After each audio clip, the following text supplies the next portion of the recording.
cara untuk membersihkan hati dan pikiran kita sekaligus meluruskan niat kita, itu kurang lebih ada 5 hal yang dapat ditempuh.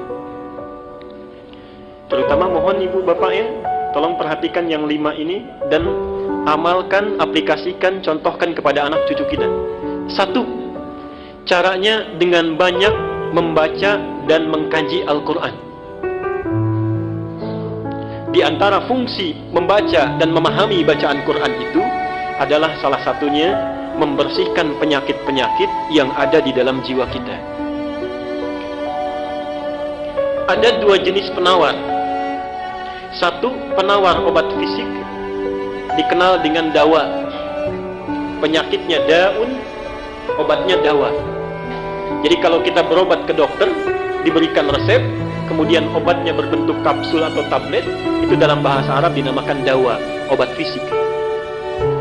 Yang kedua, ada namanya obat jiwa.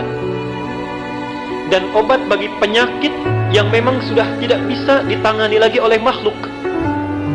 Jadi ini puncak segala penawar, dinamakan dengan syifa. Dinamakan dengan syifa.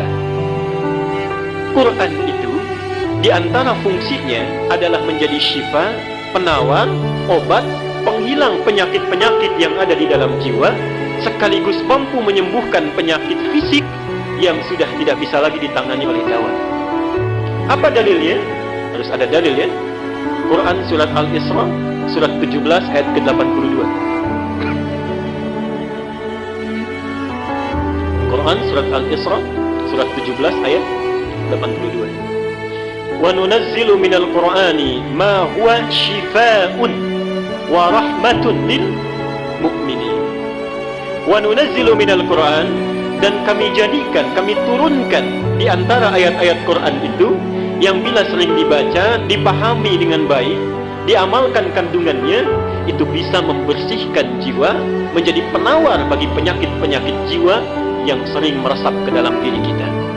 Wa rahmatun lil mu'minin, sekaligus menjadi rahmat, kemudahan dalam mengiringi aktivitas yang kita jalani di dalam aktivitas keseharian kita. Itu yang pertama. Jadi ibu bapak kalau punya putra, mau cerdas di sekolahnya, mau bagus belajarnya, itu tolong perhatikan bacaan Qur'annya. Semua orang Islam yang pintar-pintar, kita tidak usah berbicara zaman sahabat ya, masa-masa keemasan Islam saja setelah tabi'in, semua ulama, semua cendekiawan, semua ilmuwan yang akan mempelajari ilmu-ilmu hidup, ilmu-ilmu kehidupan, ada matematika, biologi, fisika, kimia, semuanya mempelajari Quran dulu.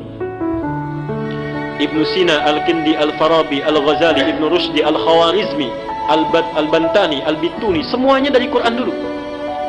Ibnu Sina yang dikenal dengan pakar kedokteran, usia 17 tahun sudah menjadi dokter spesialis, rujukan para dokter di masa itu usia 7 tahun sudah hafal Quran. Usia 7 tahun. Semua ulama Islam itu orang tuanya memasukkan dulu anaknya untuk hafalan Quran.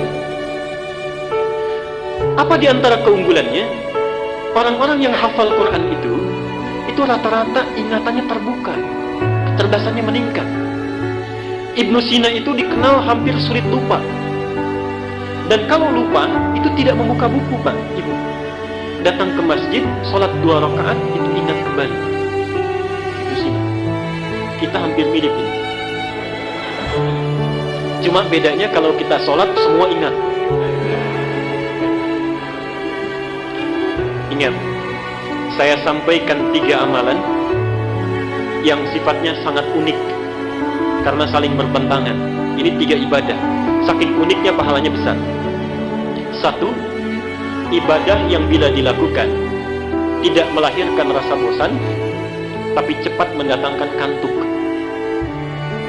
Ibadah yang bila dilakukan tidak melahirkan rasa bosan, tapi cepat mendatangkan kantuk. Baca Quran. Baca Quran. Itu biasanya begitu. Kalau baca internet, majalah, koran bisa 1 jam, baca Quran 5 menit saja sudah pegang mushaf, sudah ngantuk sampai kaget mic. Yang kedua, kan tidak ada sampai sekarang orang bilang saya bosan baca Fatihah, ya? Pasti terus bagus. Tapi baik dibaca dalam sholat ataupun biasa itu cepat ngantuk. Yang kedua, satu amalan yang dilakukan saat bersamaan, mengingat sesuatu yang lupa sekaligus melupakan sesuatu yang diingat. Ingat sesuatu yang lupa sekaligus melupakan sesuatu yang diingat. Sholat. Saat kita bertakbir itu, seharusnya kita kan ingat ya, ini rakaat pertama, kedua, tapi bisa lupa. Dan saat yang bersamaan bisa mengingat sesuatu yang lupa. Kunci ditaruh di mana ingat, kan? Buku hilang di mana ingat, arisan tanggal berapa belum dapat ingat, juga semua masuk ya. Dan yang ketiga, amalan ibadah yang semuanya bagus, yang bila dilakukan merekatkan sesuatu yang renggang sekaligus merenggangkan sesuatu yang rekat. Merekatkan sesuatu yang renggang sekaligus merenggangkan sesuatu yang rekat. Nikah. Nikah itu ibadah yang dilakukan bisa merekatkan sesuatu yang renggang. Ini tidak kenal dengan si A, setelah dinikahi menjadi saudara mahram bil musaharah. Saking dekatnya disebut persaudaraan ini mahram. Artinya anak yang tadinya belum bisa melihat aurat ibunya yang tidak pakai kerudung, sekarang boleh melihat ibunya rambutnya tanpa hijab. Mahram bil musaharah, saking dekatnya. Tapi saat yang bersamaan merenggangkan sesuatu yang rekat.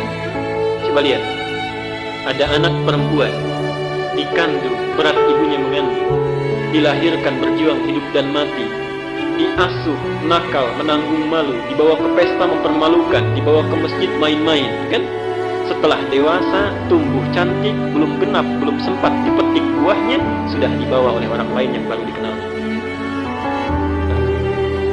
Anak laki-laki, perawatannya sama, walau tidak kalah repot. Setelah dewasa, tumbuh, dapat gaji, belum sempat diberikan pada ibunya, sudah harus diberikan kepada orang yang baru dikenalnya. Enggan. Ya. Karena itulah hati-hati, tidak ada mantan ayah dan ibu. Dan kata Nabi, celaka, bu'dan liman adraka abawaihi kibar falam yudkhilal jannah. Celaka orang yang masih hidup bersama orang tuanya yang sudah sepuh tapi tidak mampu memasukkannya ke dalam surga. Yang kedua adalah memperbanyak sholat malam. Perbanyak sholat malam, tahajud. Itu untuk membersihkan jiwa dan pikiran kita. Dalilnya surat Al-Muzammil ayat ke-6. Inna nashi'atal laili hiya ashaddu wat'aw wa aqwamu qila. Sungguh bangun malam itu, sholat malam itu lebih cepat menyentuh kepada jiwa. Di antaranya bisa membersihkan diri kita. Saya cepat saja. Al-Muzammil ayat ke-6. Yang ketiga, banyak melakukan puasa. Banyak melakukan puasa. Di antara fungsi puasa itu memperbaiki perilaku yang tidak baik dan membersihkan penyakit jiwa yang buruk. Mana dalilnya? Sahih Al-Bukhari nomor hadis 1000